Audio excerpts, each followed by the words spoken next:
कवि के भाव हो कि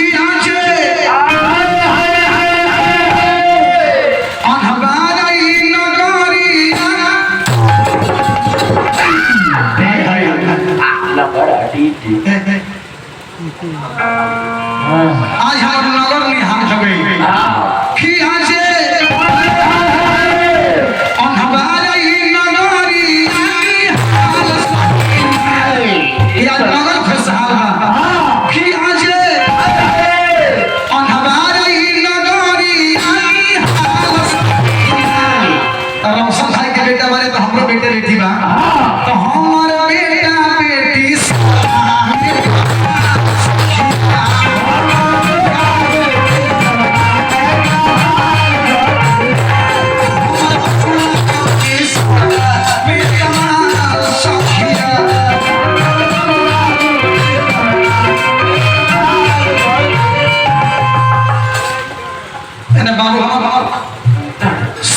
नाम का पुरस्कार देने अगर पापा जी मालिक बना कर रखे यहाँ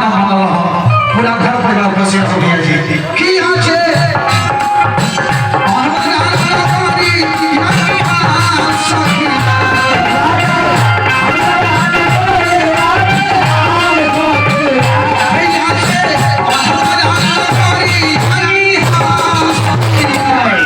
राधा जी नहीं थे रोशन भाई के दूगो बेटा एगो बेटी तीनों के आज मुन्ना भइला आज खुशी के ठिकाना हो भगवान से प्रार्थना करो बाबू सबसे बढ़िया हो तो हमारा सोनी बेटिया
रंजन कुमार, विशाल कुमार, सूरज कुमार, अनिल कुमार, शिव कुमार जी, मोना डार्लिंग एवं लफुआ बाण बांडे के नाम लफुआ बाण है। सब आदमी के घर कहाँ है? गौरव चौक, गंधा चौक ना गौरवाई चौक में घर मालिक बना कर के भैया जी पूरा घर परिवार खुशी रहो।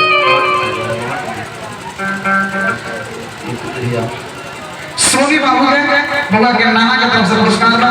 एंड सनी असमर बाबू के नाम पर पुरस्कार बा। मालिक सब बेटा बेटी सब के खुशी रखे भैया जी आई खुशी के ठिकाना बा कि खुशी उनको चिढ़ाई दे ई सोनी बेटी के पापा हो गए तू हमारी चीज ले तेरे मुड़ी पर अचरा दे ले अच्छी ले कभी के भाव हो ए बाबू की खुशी उनकर मम्मी बाकी खुशी मारे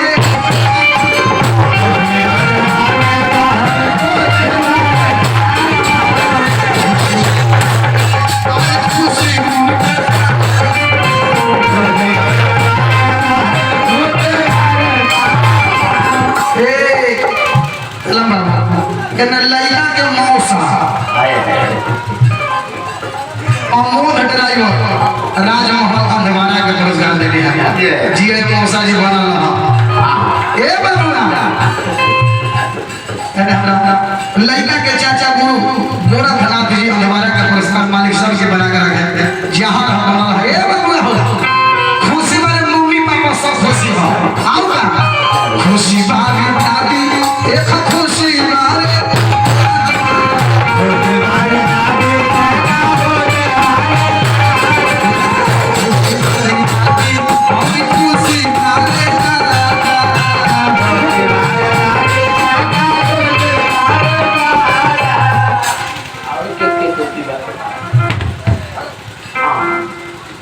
हेलो ये बीच बीच में छोड़ता भैया का है हमारा सन्नी जी के ममानी के पुरस्कार बाबा भगवान से प्रार्थना करो मामू ममानी सब खुशी रहो भोला दानी बना कर के भैया जी एक बार हुआ हो कहे के नाम हो उनको संतान सब है लाली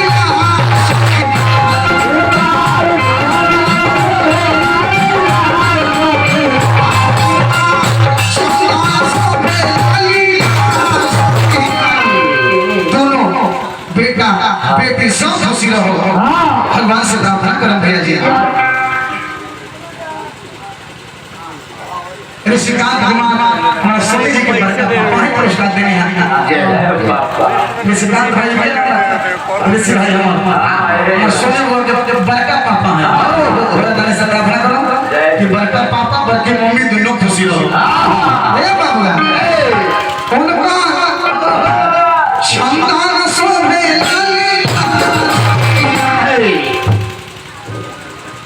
माननीय मुखिया जी पंकज बाबू को पुरस्कार देने 100 रुपये का प्रणाम करते हैं मुखिया जी के भगवान से प्रार्थना करो कि पद प्रतिष्ठा दोनों बनल हो दिन प्रतिदिन प्रमोशन हो डिमोशन करो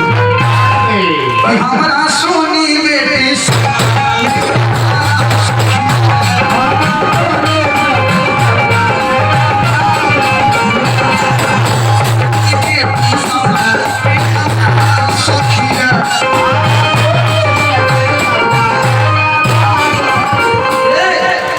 दुगुना सोना कैसे हम मौगी का देखा लगा तेरा कारण है उल्टे चोर को तवाल के डांटा उल्टे चोर को तवाल के डांटा अब बिना गोबर के गोईठा साटा और उल्टे चोर को तवाल के डांटा अरे महाराज हमारे मेहरारू नहीं सब के सामने गोड़ धो के बेचारी हैं बुझाई के पति होता ना अरे तो मेहरारू बुझाई के लिए घोड़िया भागे जंगल में जाने दी एक दिन के बात है